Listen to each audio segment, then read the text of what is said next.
Bueno, pero muy buenas tardes. Nos damos inicio a este nuevo Café Tertulia. Hoy con un invitado muy especial que se ha dedicado a esta experiencia del duelo especialmente. Ahorita vamos a mirar como todas las características. Queremos dar la bienvenida a este nuevo espacio. Por aquí hay un nuevo participante que quiere saludarlos a todos. Hoy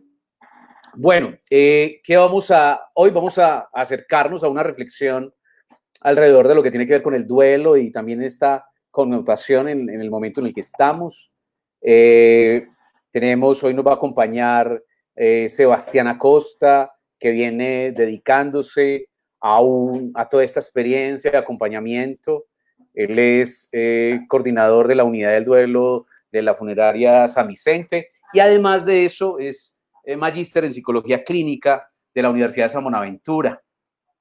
Entonces, vamos a estar en esta tertulia, en este acompañamiento, precisamente haciendo esta reflexión alrededor de todo eso, lo que está pasando, sobre el duelo, sobre el coronavirus y bueno, y toda esta cuarentena y esta pandemia que nos pone de frente.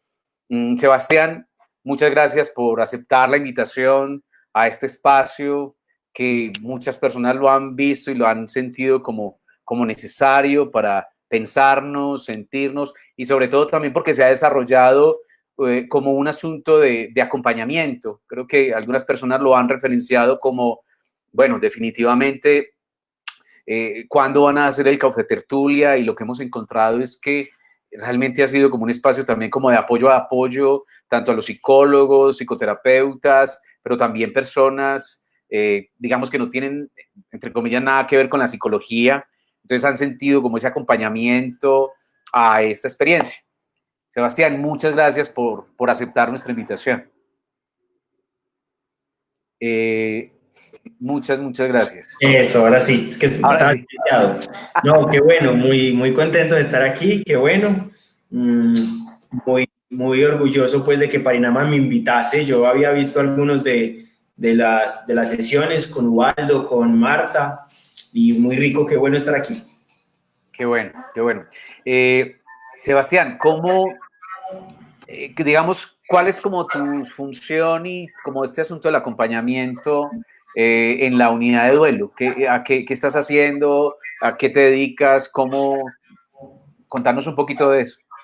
Claro, sí, Julián. Mira, no, yo trabajo para una institución que funciona hace 21 años en la ciudad, una institución que tiene la intención de asistir a personas que estén atravesando procesos de duelo por muerte de manera gratuita, sin ningún costo, sin estar asociados a la empresa de la cual yo hago parte, sin necesidad de comprar nada, es decir, no es ninguna propuesta comercial.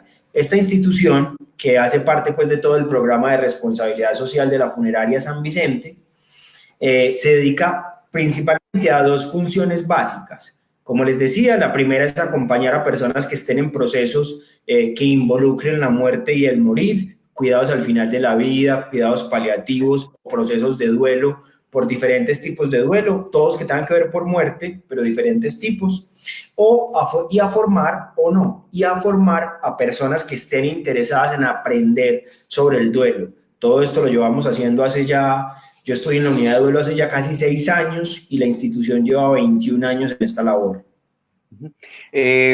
Con eso, Sebastián, y digamos que haciendo esa conexión con lo clínico, ¿qué has encontrado en términos como de lo común, si podríamos hablar de lo común? Sabemos que no siempre, pero que hay algo dentro de esta experiencia del duelo que te hayas sentido que aunque sean muertes distintas, de formas distintas, ¿cuál es la experiencia que normalmente las familias atraviesan? ¿Qué es como el punto común que encuentras? Claro, sí, y es muy bueno eso que me preguntas, porque precisamente elegimos de título del café el final de un poema de Pedro Salinas, ¿cierto? Justamente ese final de ese poema de Pedro Salinas, que es bellísimo, se lo recomiendo a todos, La distraída se llama, hace referencia a cómo uno, tiene que enfrentarse a haber tenido a alguien durante mucho tiempo de su existencia, haber construido intercorporeidad, intersubjetividad, sentido con ese alguien y de un momento a otro, porque la muerte siempre es de un momento a otro, aun cuando se anuncia en la enfermedad, tener que seguir sin él o sin ella, ¿cierto? Básicamente, el duelo lo que produce entonces es que alguien que estaba ya no está. Y ahí aparece un montón de fenómenos que uno podría denominar comunes, ¿cierto? La aflicción, el anhelo, la nostalgia, la soledad. Pero si tuviera que elegir uno, sería justamente ese, la ausencia, Julián. Esa sensación de una ausencia, presencia, que es muy, muy compleja. Ujú, ujú.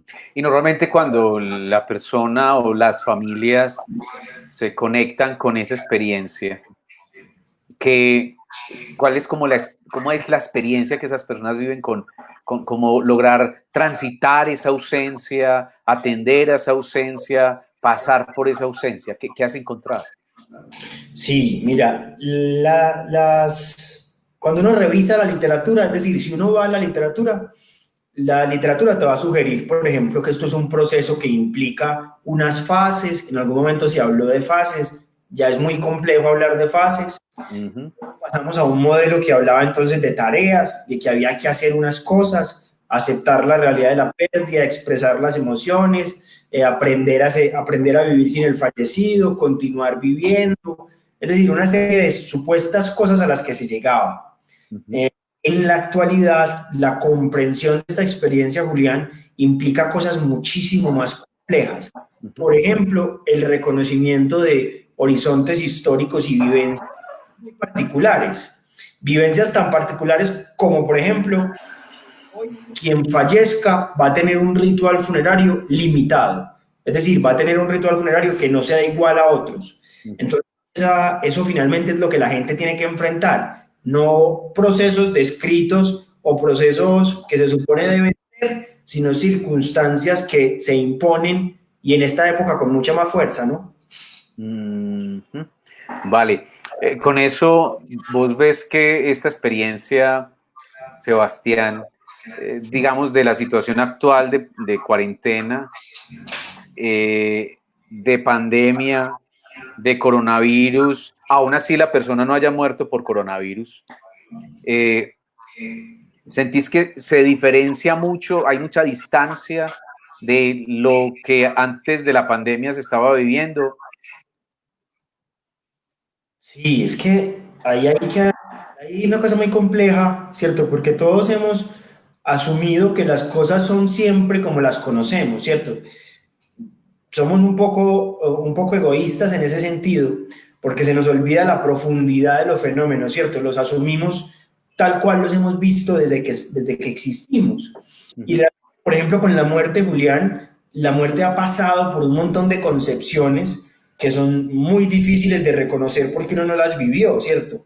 En la Edad Media, por ejemplo, nosotros asumíamos la muerte como un destino colectivo, una cosa a la que todos íbamos a llegar, ujú, que no se podía evitar con tanta facilidad como se puede evitar ahora, y teníamos un montón de ceremonias diseñadas, organizadas y públicas para enfrentarla, ¿cierto? ujú, Más adelante, siglo XII, XIII más o menos, cambian algunos asuntos religiosos, sobre todo las interpretaciones de ciertos evangelios, y se incluye, por ejemplo, la idea del juicio final con mucha mayor importancia, y por ejemplo, las horas finales del moribundo se hacen importantísimas. Entonces ahí aparecen un montón de cosas que aún vemos, y es que, por ejemplo, que si un moribundo pide algo, eso tiene mucho valor, o que no se muere porque no ha podido pedir perdón, es decir, ahí se introducen un montón de cosas.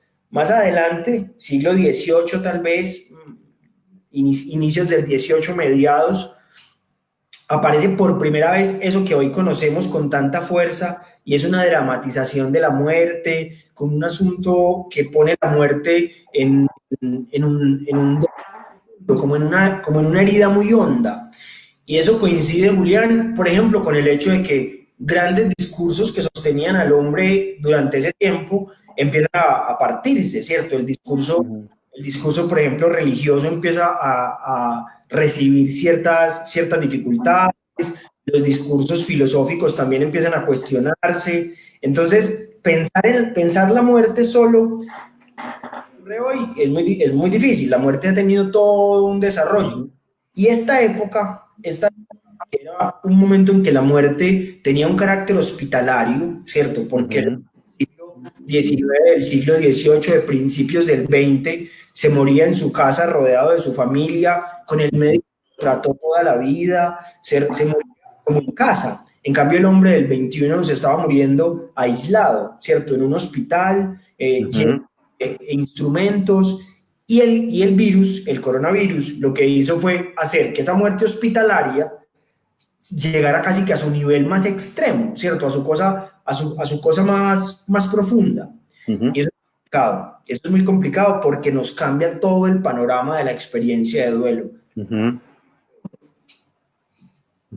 Y con eso, Sebastián, porque sabes qué se me ocurre en términos de lo siguiente, como ha habido tantas posturas alrededor, y no hemos discutido aquí sobre eso, pero no te voy a preguntar sobre eso, sino como todas estas posturas y teorías conspiradoras y esto que sí existe, que es un asunto político. Bueno, no vamos a entrar en ese debate, puede que sea más adelante, pero porque quiero ponerlo en ese lugar.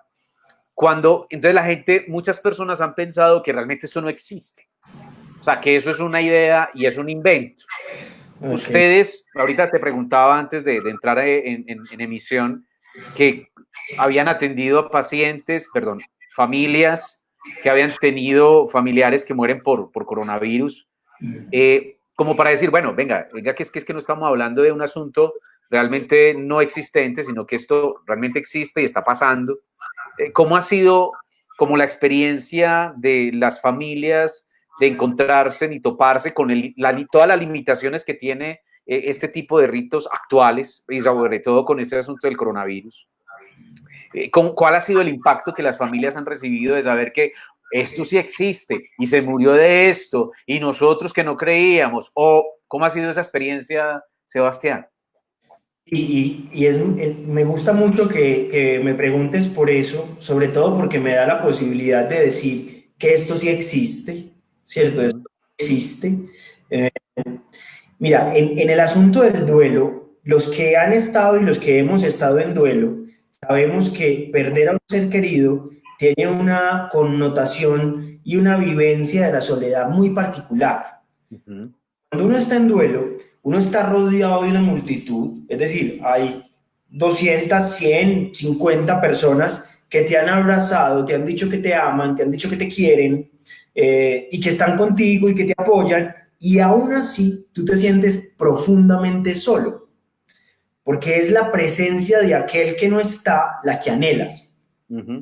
Lo cual lo pone a uno casi que en un límite, ¿cierto? Lo pone a uno como en una angustia tremenda, porque justamente lo que requiero es lo que no está, ¿cierto? No está, no va a estar. Alguna postura basada en la trascendencia, pues físicamente, es decir, como estaba antes, no estará nunca más. Yo le sumo que me impiden, por ejemplo, que yo tenga las 50 personas abrazándome, que me impiden que yo consuma el licor que tradicionalmente mi familia ha consumido cada vez que hay un muerto, que me impiden, por ejemplo, que yo haga lo que suelo hacer cada vez que en mi entorno hay un momento doloroso, porque el gobierno lo impide, ¿cierto? Con todo lo que ha implicado esto de la cuarentena y la emergencia sanitaria, que a mí me parece, pues, y valga decirlo, que ha sacado el dictadorcillo que hay por ahí en todos, porque todos nos hemos vuelto un poco dictadores en ese sentido, dictadores o del bienestar, pero un poco dictadores. Entonces lo que terminamos produciendo es aislamiento, es decir, es personas que están sufriendo en soledad. Y vaya, en esta época moderna o posmoderna, como queramos llamarla, ya estábamos suficientemente aislados para que además nos aislemos aún más. Entonces eso es una cosa que yo he notado mucho, personas que se sienten aisladas, se sienten en soledad, se sienten maltratadas, y me preocupa mucho eso. Y cuando las personas, digamos, ante ese maltrato, ¿cómo reaccionan?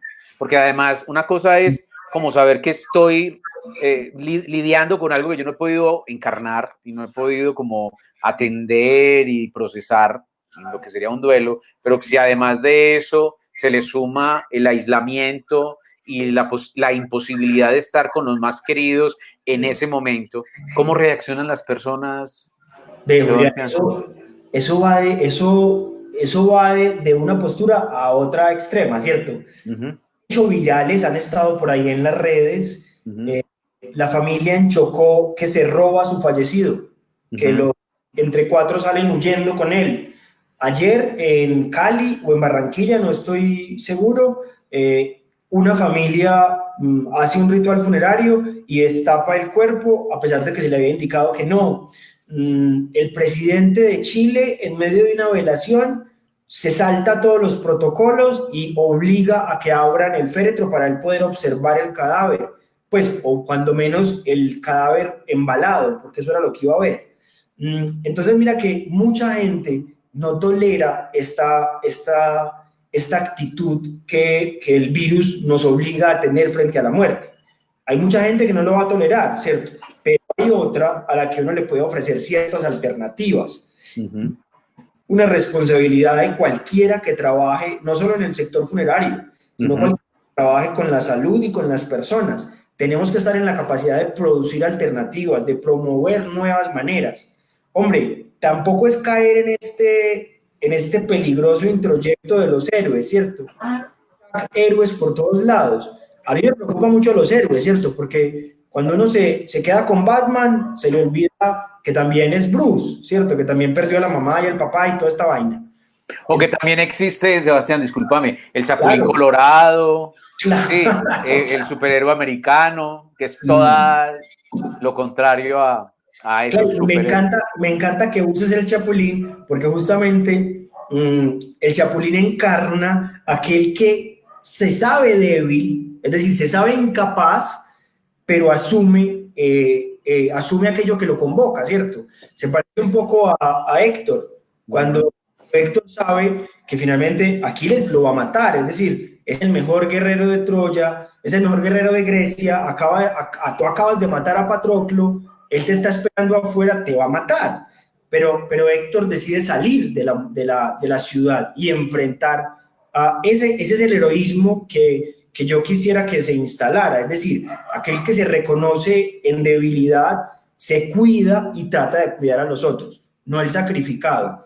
Y las personas necesitan de ese tipo de vínculos en este momento, que estemos pensando qué les podemos ofrecer, cómo se los podemos ofrecer y de qué manera podemos acompañarnos. Hay un lema con eso que planteas, Sebastián, en relación al Chapulín, porque había una cosa y es que uno no contaban con mi astucia, pero la segunda es que se aprovechan de mi nobleza. Exactamente. Entonces eso nos pone en una condición, digamos, muy importante, porque al menos nos pone en el lugar de reconocer la herida, el reconocer la debilidad, de dónde somos. Bueno, a mi criterio, para mí el superhéroe que realmente ilumina nuestro ser latinoamericano es el Chapulín Colorado. Sí, Sí, que nos pone en esa condición de humildad, de reconocimiento, de no superpoderes. Entonces, el gran poder del Chapulín Colorado es la chiquitolina, que es lo que a veces quisiéramos vivir y sobre todo en una experiencia de duelo, de hacernos tan chiquiticos como si esto no nos estuviera pasando. A la larga es justamente. como invisibilizarnos. ¿Qué tanto has visto esto, digamos, en esas familias que han acompañado en este tiempo, Sebastián? No, y no solo en este tiempo, Julián, ve, es que lo primero que tiene que hacer uno para hablar de esto es tener una visión de época, ¿cierto? A mí me preocupa mucho cuando cualquier profesional de la rama que sea elige ver el mundo con mucha certeza, ¿cierto? Con mucha certidumbre. Se me parece al poema este de José Manuel Arango, cuando dice que hay personas que siempre llegan gritando, parece que saben todo. Me preocupa mucho eso, porque mire, esta época es una época en la que la persona que más rating da, y me perdonan pues la salvajada que voy a decir, es Amparo Grisales, ¿cierto? porque encarna la promesa de la modernidad. No envejecerás, serás eterno, serás bello, serás sano siempre. Y hago un poco el chiste de Amparo, pero realmente si cualquiera de nosotros abrimos cualquier dispositivo, nos va a salir todo el tiempo publicidad enfocada a que tenemos la obligación, y eso es importante, no el derecho, la obligación de ser feliz, como un imperio de la felicidad. Eso hizo que las personas que no podamos ser felices siempre, o que no nos venga en gana ser felices siempre, o que algo nos impida ser felices siempre, estemos proscritos, ¿cierto? Entonces, todo lo que se suponía que antes estaba vedado en términos, por ejemplo, sexuales, porque el tabú del 19 y del 20 era el sexo, ahora se ha desplazado a la muerte. Es decir, que yo postee una imagen mía semidesnudo no está mal. Es decir, probablemente mucha gente se va a impactar y me la madre probablemente, Ajá, pero yo no, no, creo. no tiene la connotación de tabú si yo monto una imagen de alguien, de una persona muerta, ¿cierto? Si yo monto un desnudo, me van a decir, no sea cochino, respete, usted cómo le ocurre, que este Sebastián, usted es un profesional. O una que otra fan conseguiré, ojalá. Pero si yo monto una imagen de la muerte, probablemente yo sea señalado. Porque la tristeza en esta época, Julián, el malestar en esta época es considerado como un antivalor, es preferible que estés enojado a que estés bravo, a que estés triste.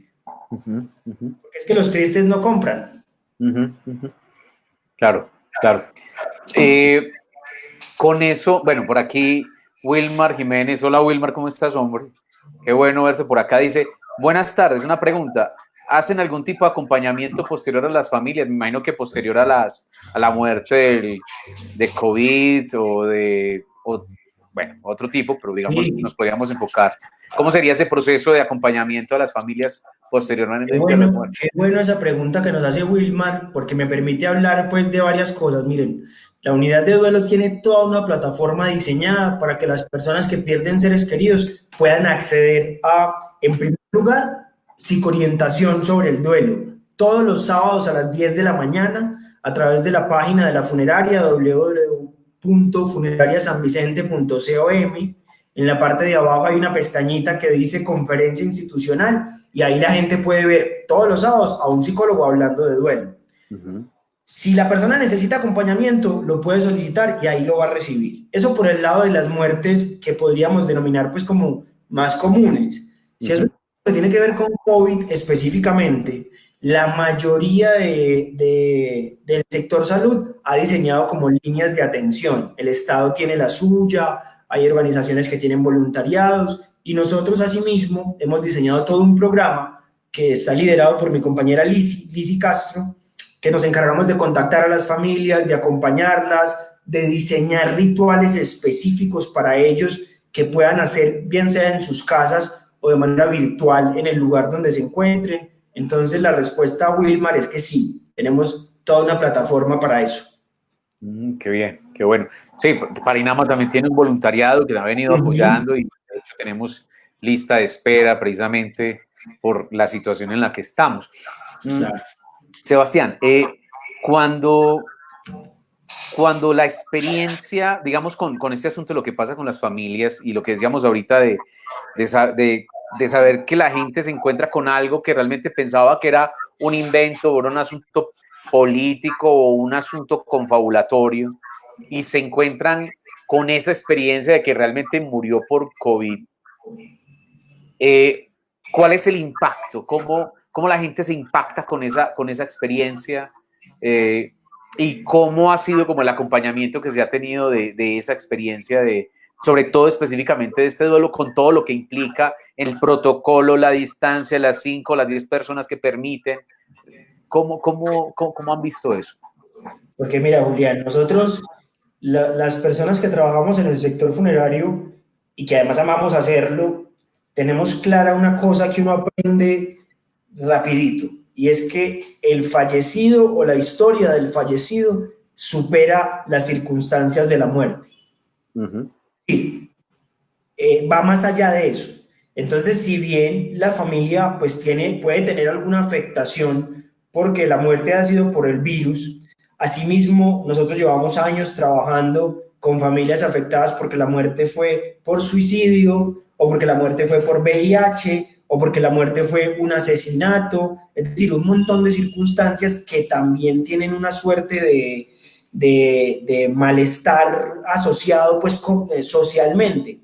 Y nuestro trabajo se enfoca directamente a salvar al fallecido de su circunstancia y rescatar su historia subjetiva. Es decir, poder darle más fuerza a lo otro que pasó. La familia sí se afecta mucho por el COVID, pero no porque el COVID tenga una connotación mayor, sino por las consecuencias que eso tiene. Señalamientos, aislamiento.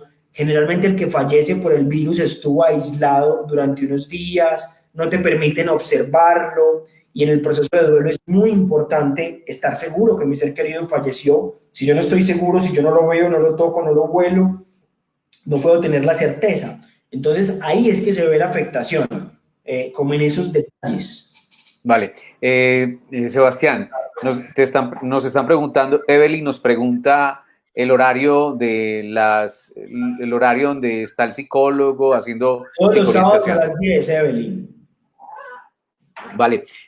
Sebastián, cuando piensas, cuando te hacemos la invitación de pensar un tema sobre especialmente del asunto del duelo en todo este cuento, y tú estás en ese debate de si pongo este título, si ubico este otro título, si digo esto, si es un poquito más académico o aquello, ¿qué es lo que resuena en ti, digamos, para decidirte por este título y qué relación tiene esto con, aunque ahorita hiciste mención un poco a ello, que es un poema, obviamente inspira y nos pone en un lugar, pero ¿qué pasa en ti que te lleve a conectarte precisamente con este título y todo este proceso clínico que haces de acompañamiento sobre el duelo?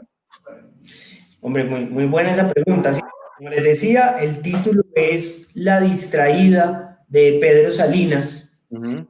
Y a mí me parece que es una manera de representar muy bien una cosa que le pasa a la gente en duelo, que yo voy a tratar de explicar, pero que advierto que voy a explicar mal, porque realmente es una vivencia tan interior y tan íntima que pues cuando uno la vive es que logra como darle sentido. Pero obedece, Julián, básicamente a esa sensación de que el que no está, pero que estuvo, sigue estando, pero está de una manera que ya no me satisface. Todo lo contrario, está de una manera en la que me duele, ¿cierto?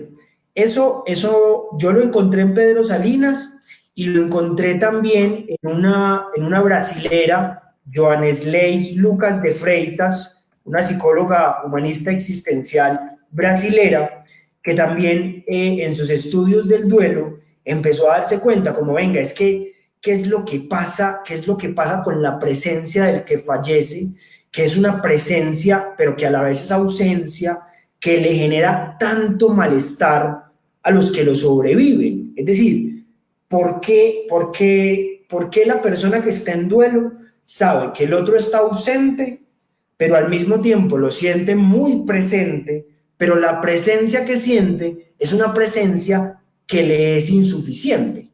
Porque es la presencia justamente de la memoria, ¿cierto? Es la falta de la carne, no hay encarnación del otro, sino que es solamente el recuerdo.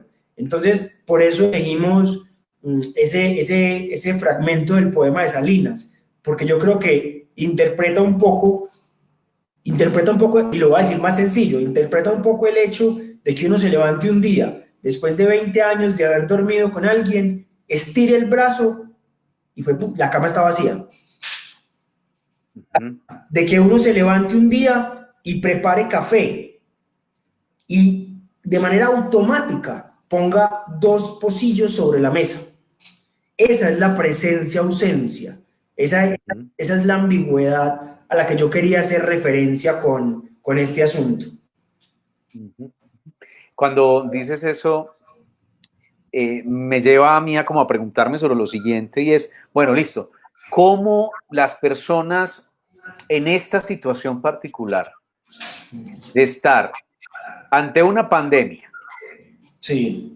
y tener ciertas dudas, estar en un aislamiento que antes era muy severo, ahorita no tanto, pero seguimos en cuarentena.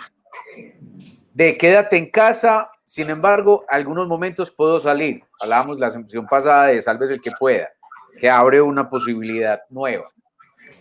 Digamos que en esa condición de quédate en casa, ¿cómo el saber que una persona ha muerto, bien sea por COVID, eso tendrá una connotación, o no, y de saber que se tiene que quedar en la casa, ¿con qué le toca lidiar a esas personas y a esas familias? ¿Qué han encontrado?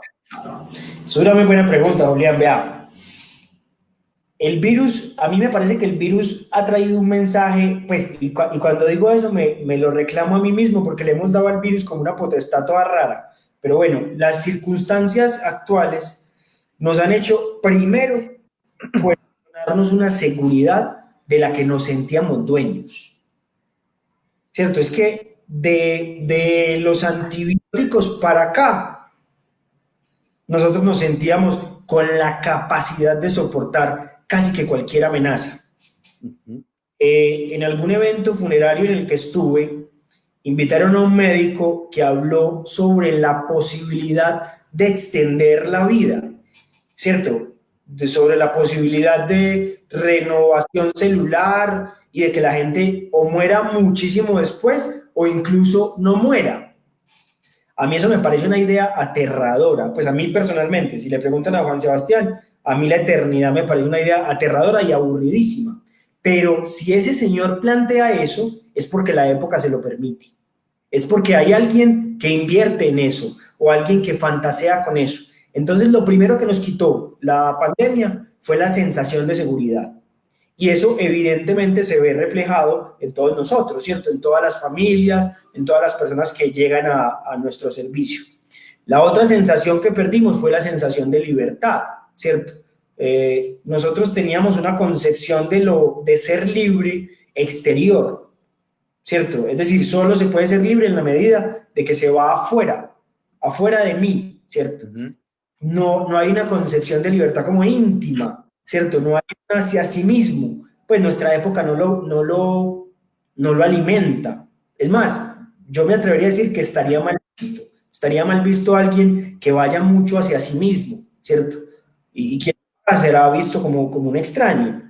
Entonces ya vamos a cosas que la pandemia pues nos puso de frente. Usted finalmente no es tan fuerte y usted finalmente no es tan libre. Si usted solo puede sentirse dueño de sí en la medida que usted va afuera y no tiene hacia dónde ir adentro, ¿cierto? No es tan libre. La segunda compra, la segunda o la primera, en el COVID Friday fue televisores. Es decir, necesitamos entretenimiento, necesitamos que nos cuenten cosas para ir a otra parte. Entonces ahí vamos con dos cosas muy graves, pero además la pandemia nos quitó la posibilidad del contacto que teníamos con el otro. Y es muy gracioso porque antes de la pandemia todos decíamos, hombre, esta reunión la reemplaza un correo, yo no quiero ir a esto. Es decir, estábamos buscando cómo virtualizar todos los vínculos y justamente la pandemia nos llevó a tener que hacerlo obligadamente y eso nos quitó la posibilidad de la interacción, cuando menos vía los cuerpos con el otro. Entonces esa pérdida de libertad, de seguridad y de interacción termina reflejándose drásticamente en los procesos de duelo. Y lo que produce, a mi juicio, son personas muy aisladas, personas que necesitan interactuar, que necesitan recuperar la valía, la seguridad, la libertad, y las circunstancias se lo ponen difícil, se lo impiden. Vale, con eso, bueno, hay un asunto que dices en relación a todas las connotaciones que va teniendo el virus. Yo diría, los debe de tener porque es que el virus a la larga nos está poniendo un límite que es invisible, pero que al mismo tiempo al ser invisible exige un cuidado, porque o si no, nos mueve también obviamente ese profundo miedo a la muerte. Claro. Entonces, ese límite que nos pone, aunque no queramos obedecer, entre comillas, nos pone la posibilidad también, como diría Fernando González, con un derecho a no obedecer. Y ese derecho a no obedecer nos permite a nosotros una cierta rebeldía que solamente, digamos, tú lo decías ahorita en términos de una libertad que va para adentro. Sin embargo, lo que encontramos en este Día Sin IVA, que la semana pasada nos permitió hablar un poco, mucho, bueno, realmente mucho de ello, es que precisamente como la rebeldía es hacia dentro, la posibilidad de revelar muchas cosas, porque lo que ha hecho también el virus como tal y la circunstancia, que a la larga es el virus y las decisiones que se han tomado en relación al virus, Exacto. y al saber que nos revela, es decir, nos pone como rebeldes y al mismo tiempo nos pone a revelarnos, nos dice que hay muchas personas que no hemos podido precisamente con el encierro, pero a la larga es la posibilidad de mirarnos adentro. Que la lectura que yo haría, muy en consonancia con lo que estás diciendo, es que entramos en desesperación. Entonces, creo que todo este movimiento del Día Sin IVA lleva a una desesperación, voy a salir sin importar y sin mirar todas las implicaciones que va teniendo esta circunstancia.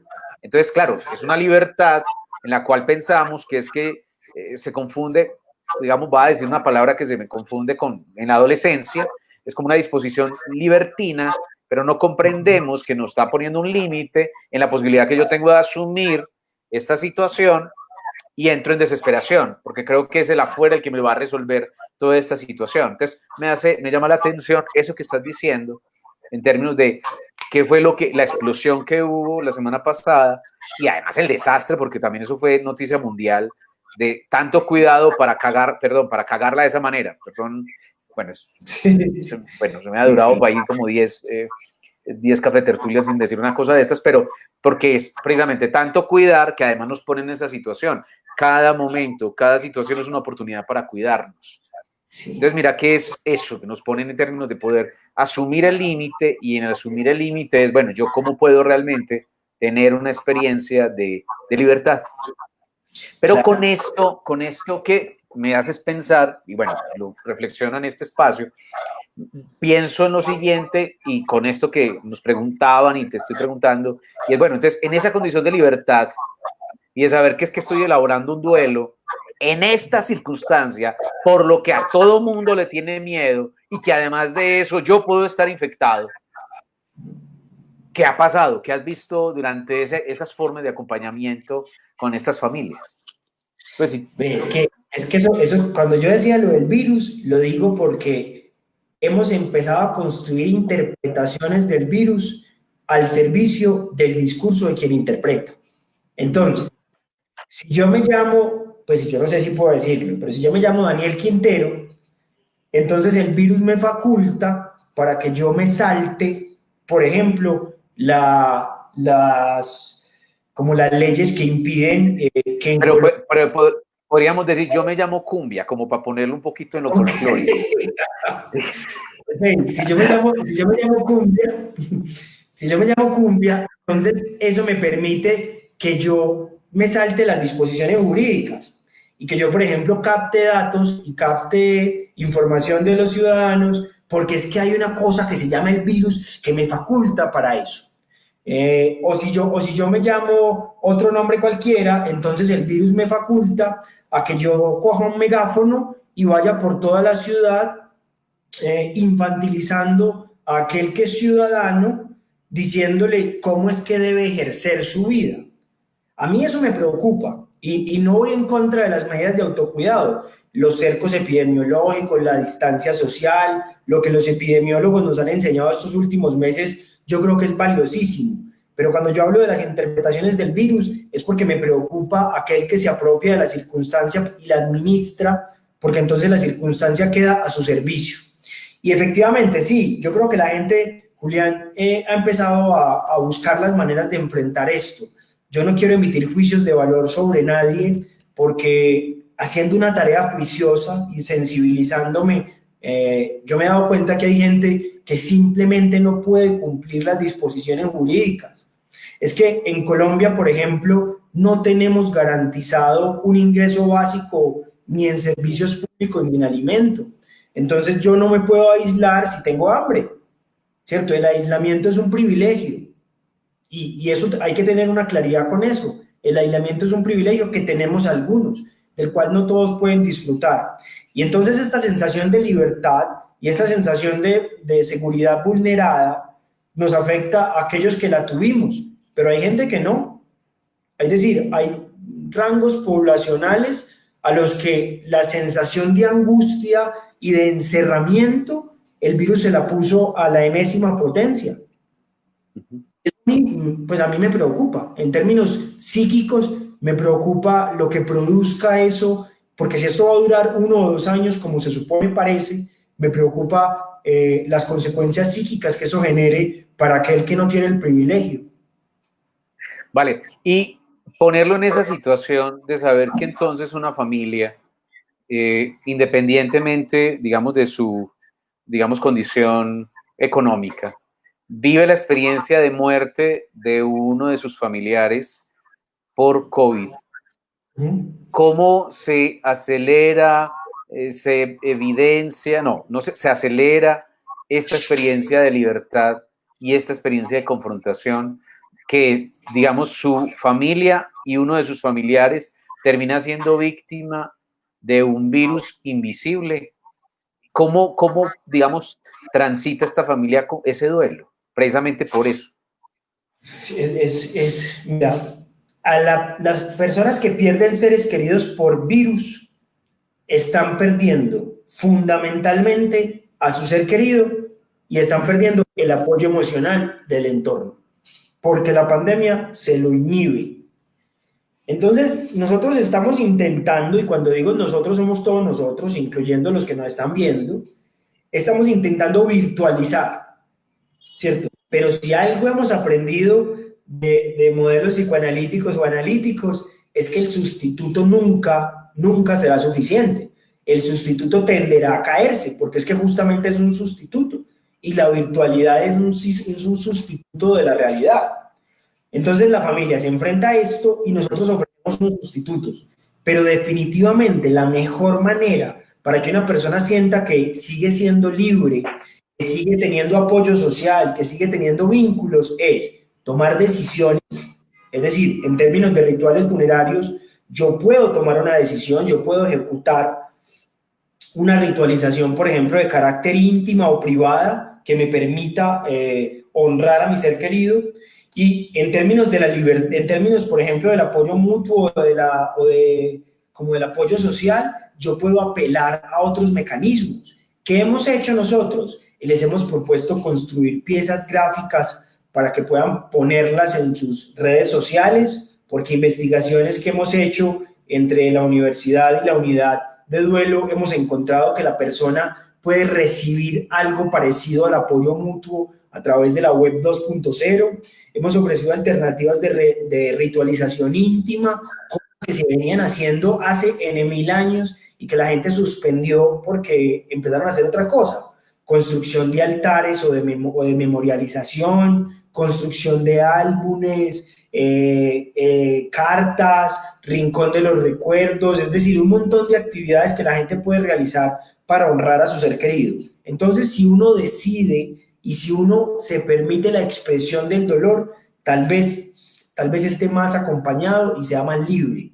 Pero si permitimos que el virus y los discursos del virus sean los únicos que se impongan y entonces cerremos todo y no ofrezcamos ninguna alternativa, pues no tiene mucho sentido, porque entonces ya habremos estado infectados aún sin estarlo. Claro. Por aquí Sebastián nos pregunta Eliana, nos dice, bueno, ¿cómo están complementando, que tiene mucho que ver con lo que estabas diciendo? Dice, ¿cómo están complementando o reemplazando los rituales funerarios las familias en el proceso de la aceptación de la pérdida y el encuentro con la finitud, más aún con la virtualización del acompañamiento psicoterapéutico? Exacto, sí, lo acabo de mencionar, ¿cierto? Hemos propuesto virtualización de algunos rituales funerarios. Hay rituales que se pueden hacer con el cuerpo presente, pero con pocas personas, máximo 15, es decir, cuando la muerte no se dio por COVID, y hay rituales que se pueden hacer con las cenizas y con 15 personas. ofrecemos un montón de posibilidades: virtualizar el servicio, construir piezas audiovisuales, acompañarlos en el fortalecimiento de ritualizaciones íntimas. Miren, las pompas fúnebres son muy importantes y son muy valiosas y trabajamos para que sigan haciéndose. En el caso de que no se puedan hacer, ¿qué podemos hacer? ¿Cómo podemos volcar en un acto, es decir, convertir una emoción en una palabra y una palabra en una acción, aquello que necesitamos hacer? Pues con una ritualización privada, íntima.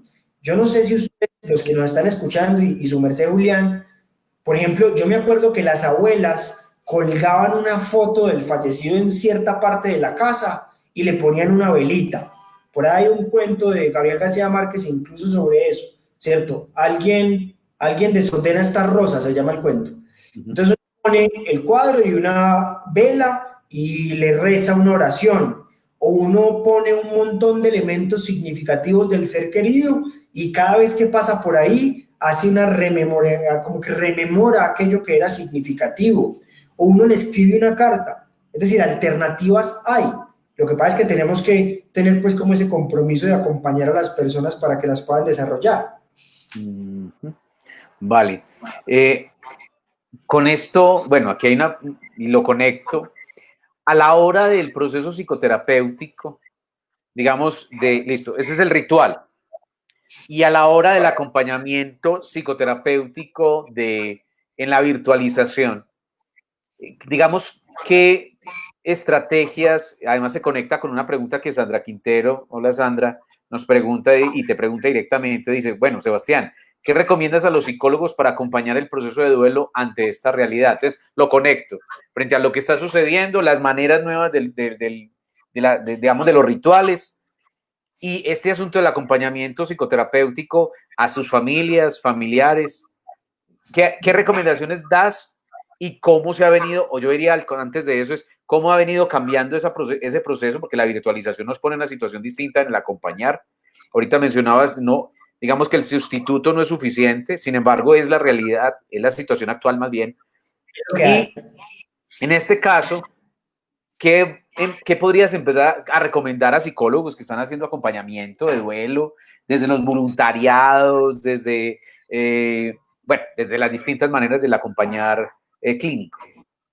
Muy bacano eso, ve. Lo primero son unas generalidades, es decir, hay que promover la expresión emocional, que la gente pueda hablar de su experiencia de duelo, que la pueda narrar, que tengamos la capacidad de escuchar aquello que nos necesitan decir o nos quieren decir, acompañar a las personas a comprender o darle significado a aquello que pasó, tal vez sería la segunda recomendación, porque, y ahí sí pues me voy a valer de la teología, porque finalmente al principio la muerte de Julián siempre es una noticia, es decir, algo que acontece afuera, como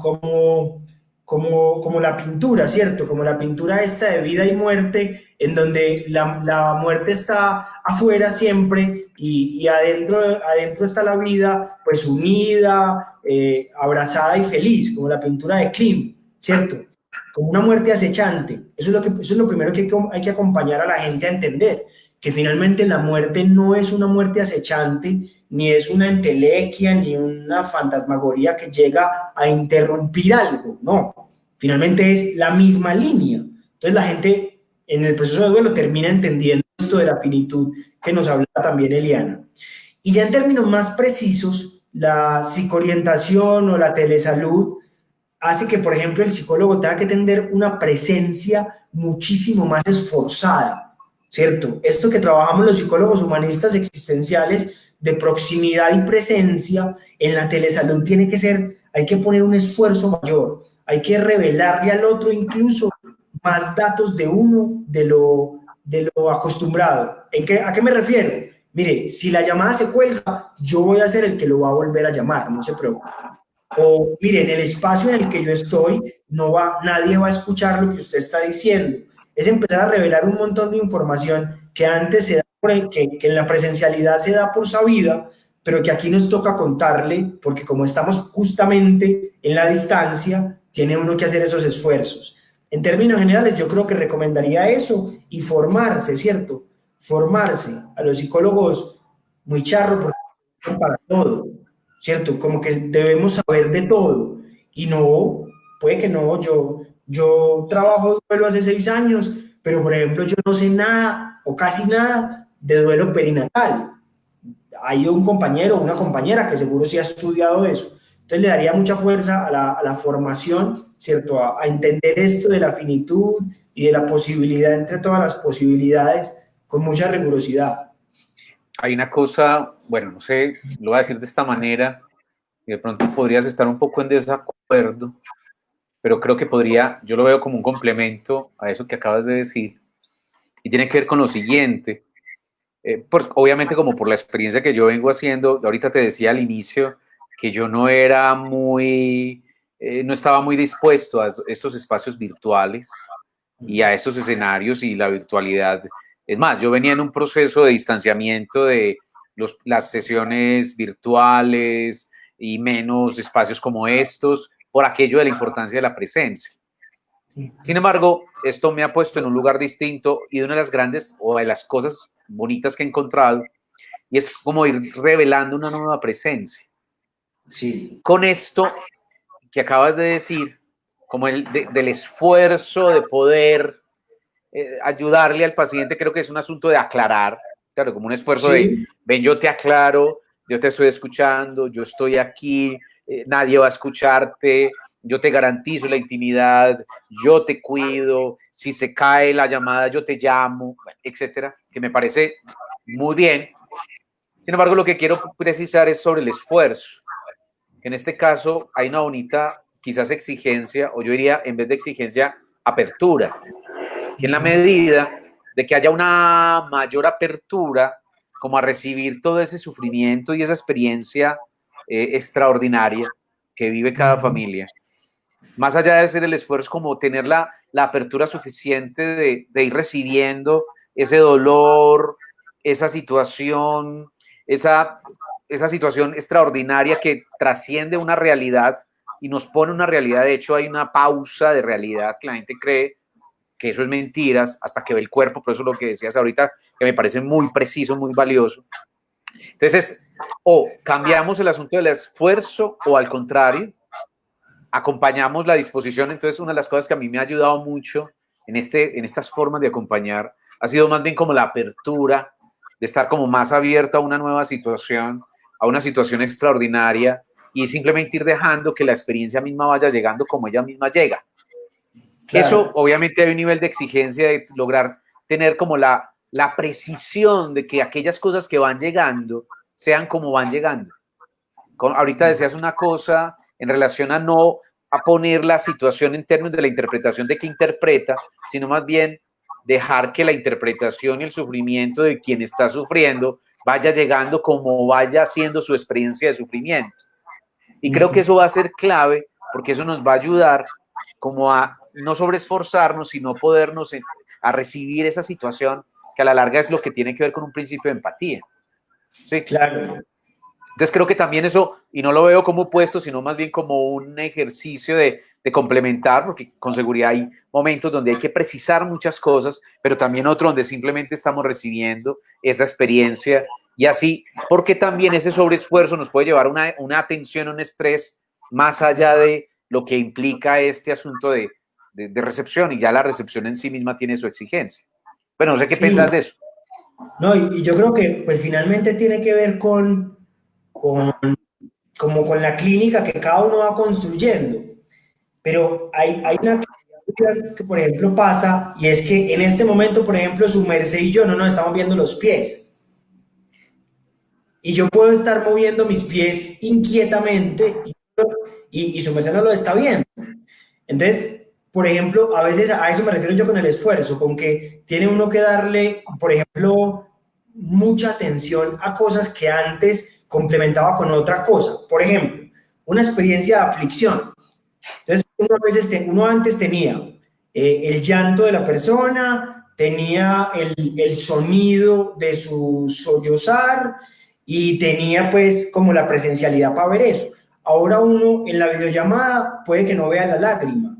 Pues, entonces uno tiene que estar como muy atento, por ejemplo, a la inflexión en la voz. A eso me refiero yo con esos esfuerzos. La única facultad de psicología que yo recuerde que formaba en Telesalud es una católica del norte, no recuerdo, pero Universidad Católica del Norte. eso, pero por ejemplo a mí, ni en UDA ni en USB me formaron nunca en telesalud, es decir, mis lecturas de signos, síntomas o de fenómenos o de experiencias siempre habían presupuesto la presencialidad. Ahí es que hago yo como énfasis en eso, en que sí nos toca tener como una disposición, que podríamos llamarlo también como una apertura, pero sí implica una disposición a otras maneras que antes no, pues no privilegiábamos. Claro, sí, sí, sí, sí, ya eso nos llevará a un debate, me parecerá interesante, y es que, digamos, en el ejercicio clínico, digamos que no tendríamos que estar esperando, si yo no estoy viendo tus pies como fenómeno, obviamente es la totalidad, hay una tendencia de poder ver el fenómeno como en su totalidad. Sin embargo, si yo no accedo a él o él no accede a mí, es algo que todavía no ha accedido. Y creo que es Claro. suficiente con todo esto que está pasando, de la lágrima, del gesto, la rascada, el ojo que cae, la mirada, la incomodidad, suficiente como para ir trabajando y recibiendo, y eso nos va dando una precisión de esa experiencia. Pero bueno, obviamente también tiene que ver con las maneras de cómo vamos recibiendo. Y No, bien, y puede ser con el asunto mío con estos cuadritos, ¿cierto? Es que a mí estos claro. cuadritos, sí, o sea, Por aquí nos pregunta Deiron. Deiron, buenas noches, hombre, ¿cómo estás? Dice, ¿cómo trabajar no tanto el asunto de la muerte, sino la resistencia a una realidad tan cotidiana y evidente? Como esa resistencia, lo repito, ¿cómo trabajar no tanto el asunto de la muerte, sino la resistencia a una realidad tan cotidiana y evidente como es esto que estamos viviendo? ¿Qué encontrás? vea, la respuesta políticamente correcta es psicopedagogía de la muerte. Pero, pero como yo no estoy en el trabajo, Uh -huh. es muy difícil hacer una psicopedagogía de la muerte, porque en términos íntimos y profundos, la muerte necesita ser, siempre necesita confrontar, ¿cierto? Yalom lo dice de manera bonita, cuando Yalom dice, si bien el hecho de la muerte nos destruye, su idea nos salva. Y la idea nos salva es precisamente porque confronta. Entonces yo no quisiera, pues, y no sé qué estoy entendiendo por resistencia, pero yo no quisiera que se perdiera la resistencia a las circunstancias adversas. Yo quisiera que contribuyéramos a la construcción de sentido, es decir, a que se le pueda construir sentido ante lo adverso, porque finalmente sentido no es confiar en que, pues en que esto está pasando porque tiene una razón de pasar y ya, sino en que esto está pasando porque para algo yo le voy a dar utilidad, es decir, va a tener una relevancia en mi vida, va a significar algo en mi vida. Entonces yo apuntaría más a eso, no tanto a vencer la resistencia, sino a que pues fortalezcamos la capacidad de construir sentido. Claro. Hay un asunto que clínicamente, digamos, en el ejercicio y en los acompañamientos que hacemos en las formaciones en Parinama, intentamos apuntar, por eso le gastamos, le invertimos tanto tiempo como a esa visión epistemológica, de saber que en esto que dice uno de los autores pilares de nuestra formación, de sentir, siento, luego existo, como una forma de confrontación y crítica a una postura tradicional racionalista. Y es como sentir me da posibilidades de experimentar mi existencia con mucha concretud.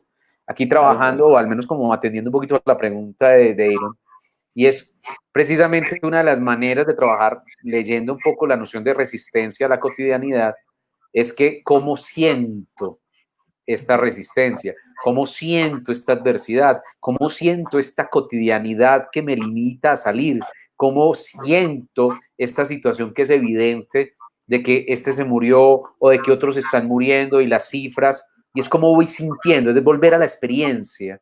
Y es como eso me dice, y no ahorrárselo. De hecho, Carl Rogers dice que cuando le ahorramos el sufrimiento auténtico al paciente, al consultante, le estamos evitando un proceso de maduración.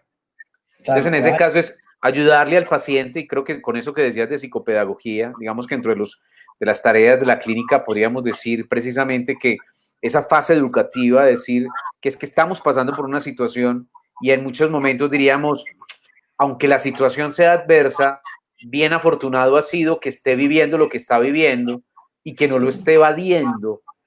Llegará a un punto donde si no puede con ello va a encontrar maneras de decir, bueno, tomo distancia porque eso me quedó grande, pero que sea en relación a esa experiencia, no a otro imaginario. Entonces, yo diría que una de las maneras de, decir, de ayudar a pasar sobre la resistencia es, venga, ¿cómo está sintiendo? ¿Cómo está experimentando esto que es tan doloroso? Pero cómo esto le está diciendo lo que usted es, lo que la vida es, lo que la familia es, lo que el otro era en su vida, y ya no está como una forma de atravesar esa sensibilidad y nos permite ubicarnos también en la situación. Sí, sí, y me parece muy bueno eso a lo que llegamos, ¿cierto? Incluso estoy tratando de recordar para no ir a citar mal la frase de Kierkegaard, porque tiene que ver, Julián, justamente con que el carácter de verdad aparece es en la vivencia del sujeto, ¿cierto? Entonces, cuando yo voy al otro con la idea de que seré yo quien le ayude a vencer la resistencia, pues de entrada hice una apuesta en la que probablemente yo fracase, ¿cierto? Porque uno no puede hacer que el otro haga. Entonces, cuando yo digo psicoeducación, me refería justamente a eso de ir al otro, a darle herramientas para que sea él quien se ocupe de la construcción de sentido, porque es muy difícil que uno haga sentido por el otro, ¿cierto? Claro. O que uno le entregue al otro la manera de hacerlo. Uno solo le da una herramienta o le da una actitud que le puede ser a él útil para eso. Sí, sí. En otras palabras, leyendo un poco como lo que dices, es ayudarle a que el consultante fije su atención en sí mismo y decir que es en sí mismo, eso en su propia experiencia y que no Tal la cual. evada, sino que lo viva, que lo sienta. Por eso cuando él dice, como leyendo un poco lo que dices en relación a la verdad es subjetiva, es decir, está y radica en la manera como cada uno está viviendo lo que está viviendo. Y además con la luz de la propia angustia. Así es. Por Porque es aquí, muy difícil que alguien te diga cómo vivir tu propia angustia. Finalmente el otro te dirá es desde tu experiencia. claro, por aquí Liliana Vázquez, hola Liliana, nos pregunta, ¿los rituales funcionan a todas las religiones o hay diferencias en cada credo, en la manera como ustedes lo trabajan? Ah, no, nosotros trabajamos con cualquier persona porque la ritualización funeraria, a diferencia del rito, es una co-construcción. Entonces lo que hacemos es proveer herramientas para que la persona desarrolle su ritualización. Y cómo, por ejemplo, sería con un testigo de Jehová, con un católico, con un budista, con un ateo, ¿cómo es eso? El mecanismo es el mismo, Julián, es ir al otro con la disposición de que el otro te cuente qué necesita. Los testigos de Jehová, por ejemplo, es probable que te pidan usar ciertos cánticos, el 111, el 107, ¿cierto? Es probable que un ateo, por ejemplo, use más simbolizaciones del orden laico. Los ateos que hemos tenido, por ejemplo, recuerdo especialmente un gran maestro internacional de ajedrez, cuyo ritual funerario fue una simultánea de ajedrez en una sala de velación y usamos poesía de Borges, especialmente un poema alusivo al ajedrez, y usamos tango porque en su vida él disfrutaba del tango. Entonces lo que uno hace básicamente es acercarse al otro con la disposición de que el otro le cuente qué necesita. Es una cosa muy, pues yo no sé, puedo estar diciendo una salvajada, pero es una cosa muy fenomenológica. Ir al otro, vender un montón de cositas que yo tengo ahí en la cabecita y ir al otro a decirle, bueno, usted está pasando por esto y cómo podemos hacer, ¿cierto? ¿Qué podemos hacer? Y casi siempre el otro te va a dar unas pistas de a dónde acompañarle. Uh -huh. Claro, sí, que es un asunto de preguntarle o recibir qué quieres, cómo lo quieres, de qué manera quieres, cómo te sentirías mejor, de qué manera. Hay estos límites y sobre estos límites podemos decidir. Exactamente. Sebastián, ¿qué ha sido dentro de esta experiencia en estos 6 años de acompañamiento, de duelo? Digamos que cuál ha sido como de las grandes enseñanzas que esta experiencia te ha dejado y haciendo énfasis en esta situación actual, ¿cuál ha sido como la mayor enseñanza de esta experiencia, de esta cuarentena, de estos 3 meses y medio, de estar en esta situación acompañando estas maneras de duelo? Entonces, ¿cómo, recogiendo como toda esa experiencia, esos 6 años que has descubierto? Julián, cuando uno está aprendiendo sobre psicología humanista existencial, uno lee en Heidegger que somos seres para la muerte y que la muerte es la posibilidad entre todas las posibilidades, y uno pues algo de eso entiende, muy poquito, pero algo de eso entiende.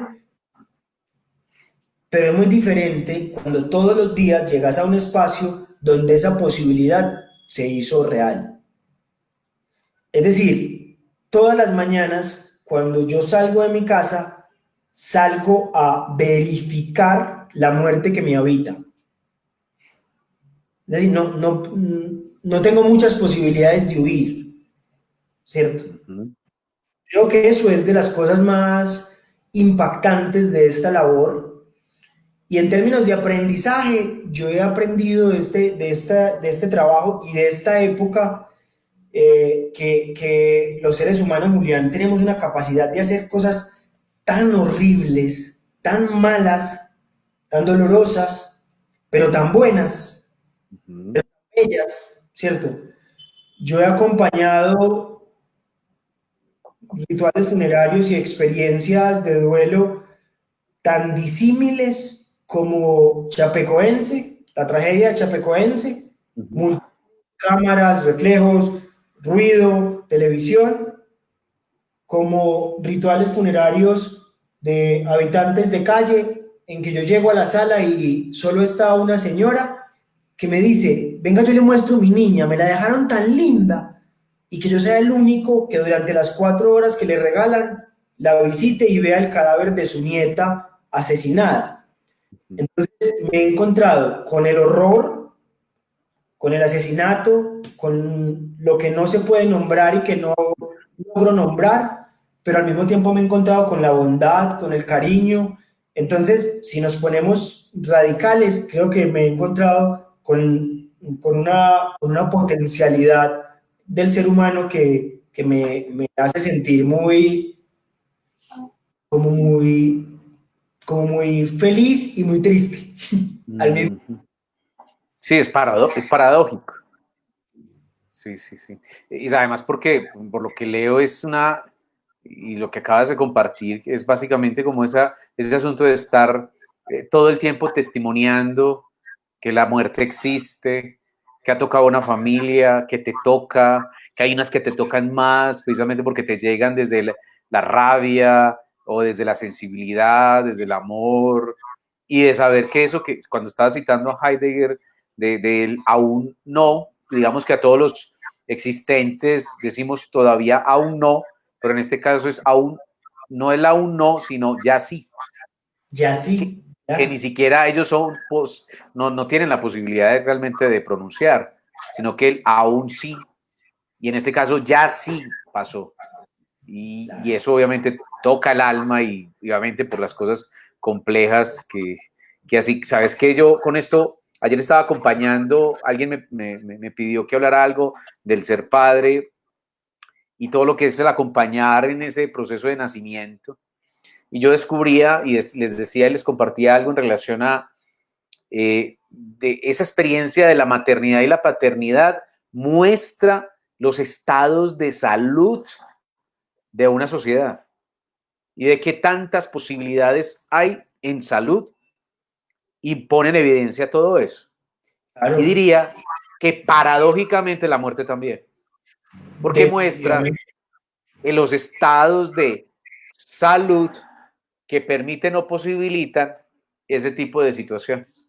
Tal cual. Mira, de una persona que tú y yo conocemos, de Isabel, yo he aprendido que el duelo es como si fuera una cosa como si fuera un impulso, Julián, que aquello que esté movido, el duelo remueve. Es decir, si yo tengo dificultades del orden de pareja, si tengo dificultades de autoestima, si tengo dificultades de cualquier tipo, cuando aparece la muerte, pues el duelo arrasa con eso y lo pone de frente, nos lo pone en la cara, ¿cierto?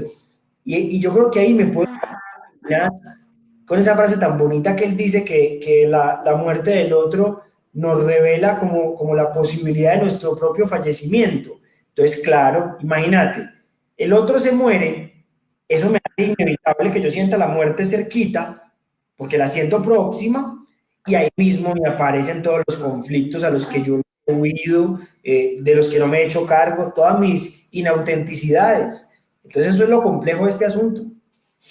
Claro, y entendemos sin autenticidad como a todas aquellas huidas que yo he tenido para no enfrentarme a mi propia experiencia. Y a la finitud, que finalmente es lo que esconde la experiencia. Claro. Bueno, Sebastián, te pregunto, digamos de todas estas reflexiones que hemos tenido en esta tertulia, eh, cómo te deja, cómo quedas, como vamos entrando como en la fase final de esta tertulia, cómo quedas, qué descubres, qué afirmas, digamos, en toda esta conversación que hemos tenido en esta tertulia. Bueno, lo primero es que no es lo mismo estos cuadritos que la vida real. Pero yo sé que es un asunto mío, pues, claro. Probablemente hay personas que, cierto, yo sé que es un asunto en el que yo me veo involucrado. Pero a mí me gustó mucho la invitación porque me permitió hablar en código de mi escuela psicológica, cosas que yo vengo haciendo hace mucho tiempo, ¿cierto? Y me permitió compartir con un montón de gente que respeto mucho y que yo sé que siguen a Parinama y me permite pues como hablarles a ellos con mucho cariño. Finalmente, Julián, yo creo que en el fondo lo que está pasando termina siendo una invitación, no a la reinvención, que me parece muy complicado cada vez que ponen eso, hashtag reinventémonos, porque yo no me acabo de inventar y ahora para reinventarme es muy difícil, pero sí nos invita esta experiencia a reconocer la valía del otro, ¿cierto? Es que de verdad que el otro es muy importante. O sea, de verdad que el abrazo, la presencia, el cuidado del otro y de sí es muy importante. Entonces esto me lleva mucho a eso, hombre, como a ese valor que tiene el otro para todos nosotros. Uh-huh, uh-huh. De hecho, yo diría en ese caso, porque a mí también me hace me llama mucho la atención el planteamiento de esto de la importancia de reinventarse. Yo diría, yo no me invento, pues yo soy lo que alcanzo a hacer. Claro, Y desde ahí vamos configurando y descubriendo nuevas cosas dentro de lo que somos, lo que la vida, todas estas confrontaciones nos está mostrando. claro. No, y finalmente porque ve, hay que construir una esperanza, Julián, que es muy particular, porque es una esperanza que tal vez no confía en que las cosas vayan a salir bien, porque realmente no sabemos, ¿cierto? La Universidad de Oxford, la Universidad Harvard, el SENA, todo el mundo está trabajando en vacunas, pero no sabemos si esto va a salir bien, no sabemos. Lo que sí hay que tratar de confiar es que esto va a tener sentido, que esto va a tener sentido en algún momento. Así no salga como esperamos, pero va a tener un sentido, ¿cierto? Y esa es mi apuesta, esa es mi apuesta. Pesimista puede ser, pero esa es la apuesta que yo trato de hacer. Uh-huh.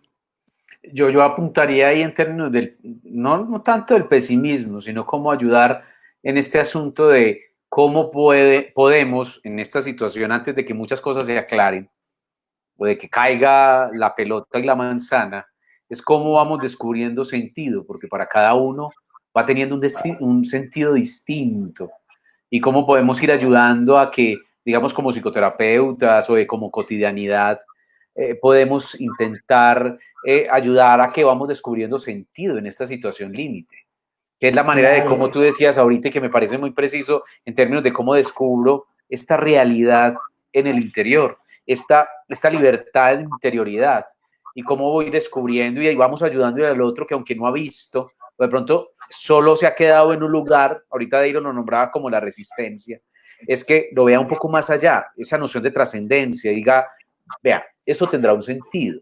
Puede que para los otros no, o este gran sentido no sé cuál será, pero yo descubro que el sentido de esta experiencia ha sido este, desde la muerte del ser querido, o desde al menos que me pienso como posibilidad de muerte, digo, bueno, yo qué descubro en este encierro, y en ese descubrimiento, qué sentido va teniendo para cada uno.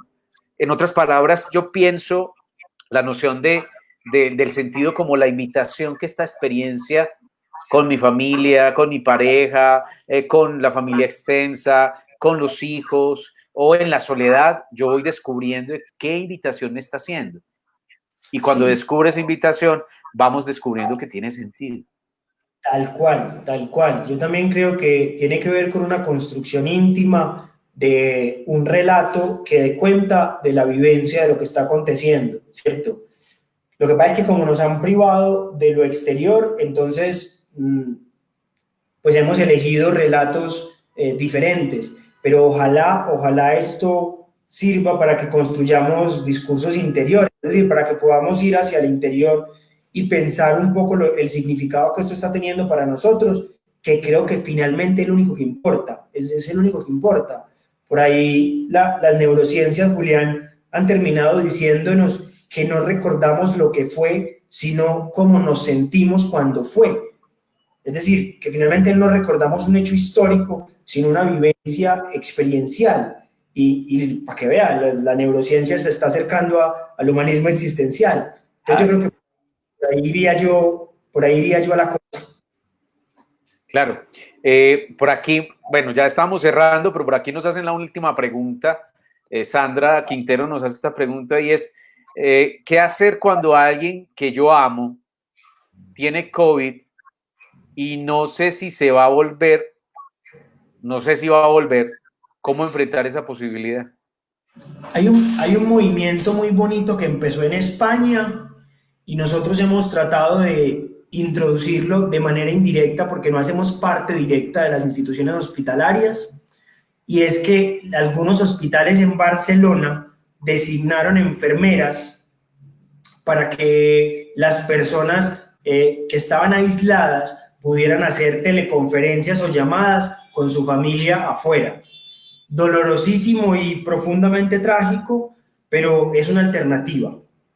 Lo otro, pues ya en términos psíquicos, yo creo que es como cualquier cosa que pase y que uno considere difícil, va a ser ominoso, va a ser muy complejo, ¿cierto? Va a ser difícil de asumir, pero las posibilidades que está ofreciendo actualmente la psicología, la medicina y los saberes científicos nos permiten tener esperanza, ¿cierto? Esperanza. No todo diagnóstico del virus termina con la fatalidad, ¿cierto? Lo que pasa es que como son tantas las fatalidades, pues hacen mucho eco, pero no todo diagnóstico del virus termina con la muerte.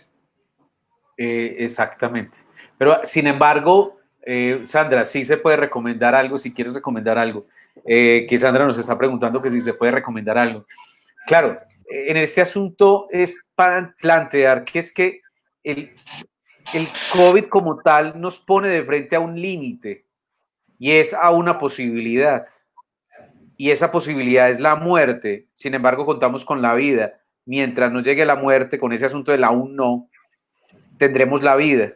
Por eso es un asunto real, contradictorio y paradójico. Es decir, de saber qué voy a hacer con todo esto.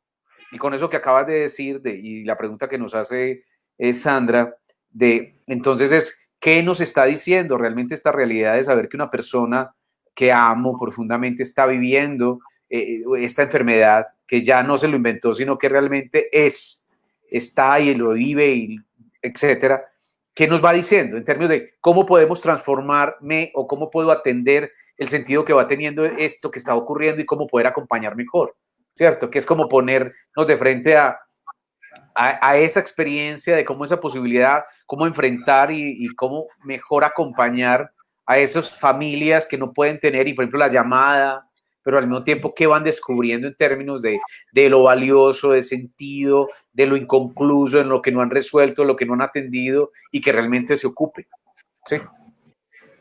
Claro. Y dice Sandra, pero sí cuando es inminente, digamos, la muerte. No, ¿Cómo y cuando es acompañar? inminente, claro, porque lo que queda es lo que la psicología Julián ha llamado duelo anticipatorio. Exactamente.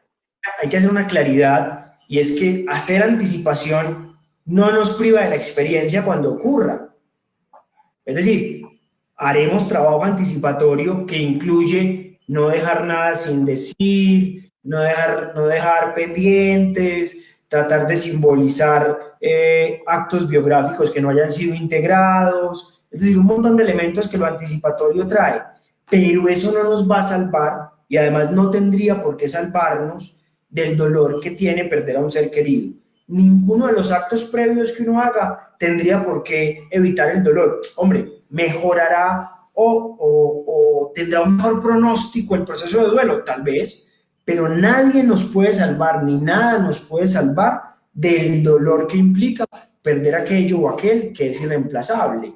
Entonces sí, se pueden hacer cosas en términos de duelo anticipatorio, no dejar nada sin decir, tratar de integrar elementos que no estén integrados, tratar de construir cierta historia biográfica con el otro para que si el otro se va no me queden pendientes, pero no, nada nos salva. Hay que experimentarlo igual. Vale, muy bien, muy bien. Bueno, no sé si, Sebastián, hay algo en lo que estabas diciendo ahorita con lo cual quieras como terminar, cerrar esta tertulia de hoy. Si tienes por ahí unas palabras que quieran como precisar, como para que vamos ya cerrando esta experiencia hecha tertulia. Sí, sí. Sandra dice algo más, si quieren. Dice, gracias por aclararlo porque creo que es importante diferenciarlo para todos los que hemos acompañado e hizo que están aprendiendo a acompañar en estas circunstancias. Claro. No, yo para terminar traía un fragmentico de cartas a un joven poeta de Reiner María Rilke que me parece muy pertinente hoy. Pues yo estoy muy poético hoy, yo no sé qué me pasó. No, es que la muerte nos... Sí o qué, no estoy como todos poéticos hoy, pero bueno, vea, me parece muy bonito, ¿cierto? Dale. Deja que todo te acontezca, lo bello y lo terrible, solo sigue andando. Ningún sentimiento es definitivo. Uh-huh, uh-huh. Como dice el budismo, eso también pasará. Esto también pasará, sí, señor. Bueno, Sebastián, mano, muchas gracias por haber aceptado esta invitación y habernos compartido, obviamente desde la mirada de la psicología humanista existencial, esta experiencia de acompañar duelo, sufrimiento, en una situación tan extrema como realmente la existencia, la muerte, lo que implica la soledad y todo lo que trae. Entonces, hermano, muchas gracias por esa disposición No, y compartirnos esto. con gusto, con gusto. Vale, hermano, muchas, muchas gracias.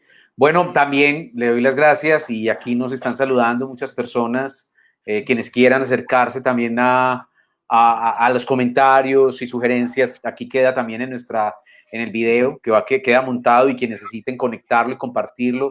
Recuerden que Parinama también tiene una línea de voluntariado que, digamos, la contraseña es yo me quedo en casa, perdón, el voluntariado yo me quedo en casa para que quienes quieran recomendar y sientan que necesitan, personas que los están necesitando, de dificultades, de recursos económicos difíciles, o que no puede tener porque ha perdido el trabajo, no sé, y necesita acompañamiento. Entonces, sería muy importante quienes si quieren, obviamente los teléfonos de Parinama, especialmente el WhatsApp, lo pueden referenciar.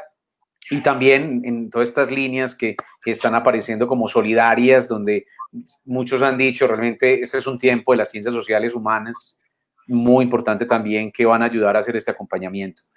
Entonces, muchas gracias, Sebastián, muchas gracias a todos los participantes. Y bueno, extenderle la invitación para dentro de 8 días. Dentro de 8 días vamos a tener a Michelle Corqueviel y a Gabriel Traverso, chilenos, que nos van a compartir el café tertulia y vamos a tertuliar con él alrededor de lo que yo he llamado, con esto casi que estamos terminando esta tertulia, que se va a denominar Apertura a lo valioso para el hallazgo de sentido en esta pandemia. Ah, qué bueno. Entonces, muy bonito va a ser la experiencia que se conectan con mucho de lo que hemos trabajado. Entonces, muchas gracias por la compañía, por la experiencia. Ya saben que esto lo podemos compartir para aquellas personas que lo van necesitando, desde psicoterapeutas y personas que realmente lo necesitan. Sebastián, muchas gracias. Gracias a todos y Chao. bueno, nos vemos en otro momento.